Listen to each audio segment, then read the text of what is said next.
आज मैं आपको एक पौधा के बारे में बताना चाह रहा हूँ।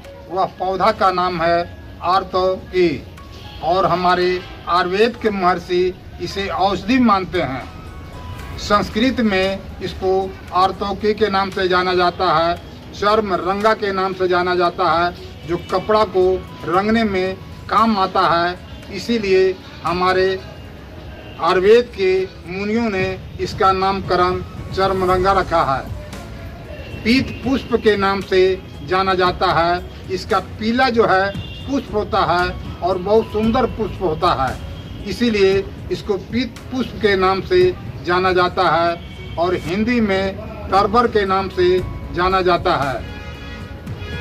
इसका पौधा जो है एक झाड़ीदार छुप होता है, यानी छोटा होता है, 3 फीट से लेकर 10 फीट तक ऊंचा होता है। इसका पत्र जो है 3 से 4 इंच लंबा होता है और इसका पुष्प जो है बहुत बड़ा और आकर्षक होता है, यानी देखने में बहुत खूबसूरत लगता है, आकर्षक लगता है और चमकीला होता है और पीले रंग का मंजरियों में होते हैं, यानी मंजरी में इसका पुष्प लगता है, बहुत बड़ा पुष्प लगता है।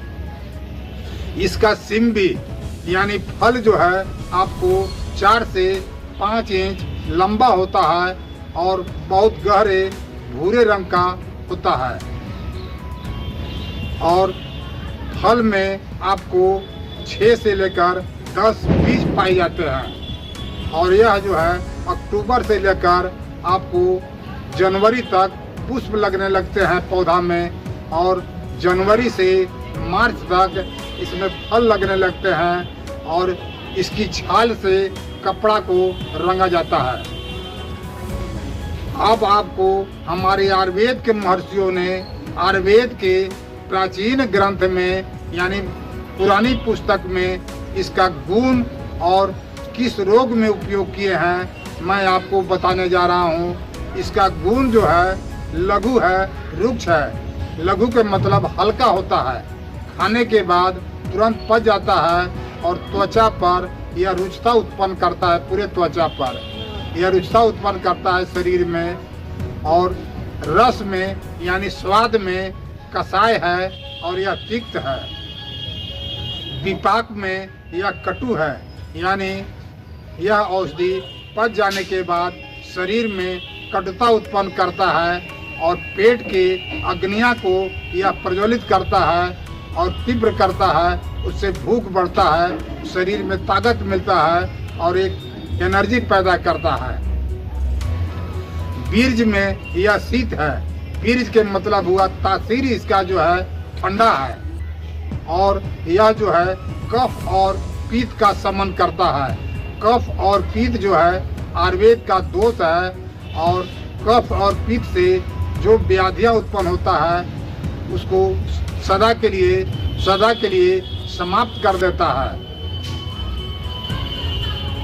शीघ्र पतन में पुष्प का सौरस का हम प्रयोग करते हैं। सौरस के मतलब हुआ पुष्प का रस को गार कर खाने से शीघ्र पतन जो है सदा के लिए समाप्त हो जाता है और शुक्र, यह जो औषधि जो है शुक्र का स्तंभन करता है, यानी शुक्र को बहुत देर तक टिकाऊपन बनाता है और आपको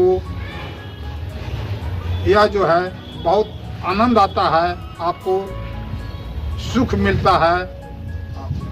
यह औषधि बहुत अच्छा है। शीघ्र पतन में पुष्प का सौरस का प्रयोग करते हैं।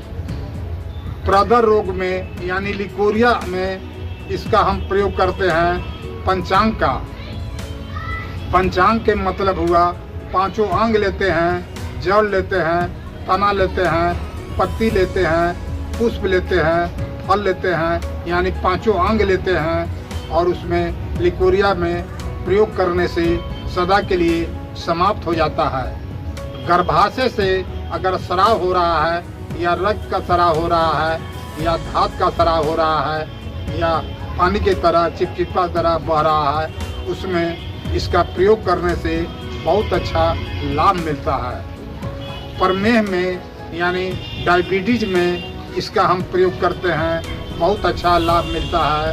प्रमेह रोग में आपको पुष्प का या बीज का चूर्ण का हम प्रयोग करते हैं, बहुत अच्छा लाभ मिलता है।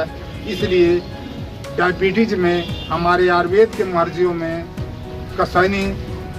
कषाय रस का वर्णन किए हैं और इसमें कषाय रस और तिक्त रस दोनों है, उसमें डायबिटीज में बहुत अच्छा फायदा करता है। शरीर से रक्त का स्राव हो रहा है, उसमें यह औषधि बहुत उपयोगी है। चर्म रोग में इसका हम प्रयोग करते हैं, बहुत अच्छा लाभ मिलता है। अगर इस औषधि के सेवन करने से मूत्र का अगर निर्माण अधिक हो रहा है तो उस निर्माण को यह संग्रह करता है, यानी मूत्र को निर्माण को यह रोकता है। यह औषधि बहुत अच्छा है, यानी बार बार जो व्यक्ति पेशाब कर रहे हैं या उनको पेशाब नहीं रुक पा रहा है, उसमें इस औषधि के सेवन करने से मूत्र का यह औषधि संग्रह करता है।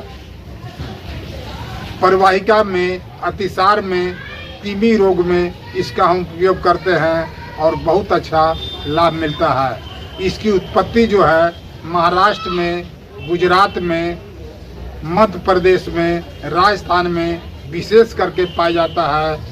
और यह वीडियो आपको कैसा लगा इस पर कमेंट जरूर करें और वीडियो देखने के लिए मैं आपको धन्यवाद दे रहा हूँ। जय धन्वंतरी।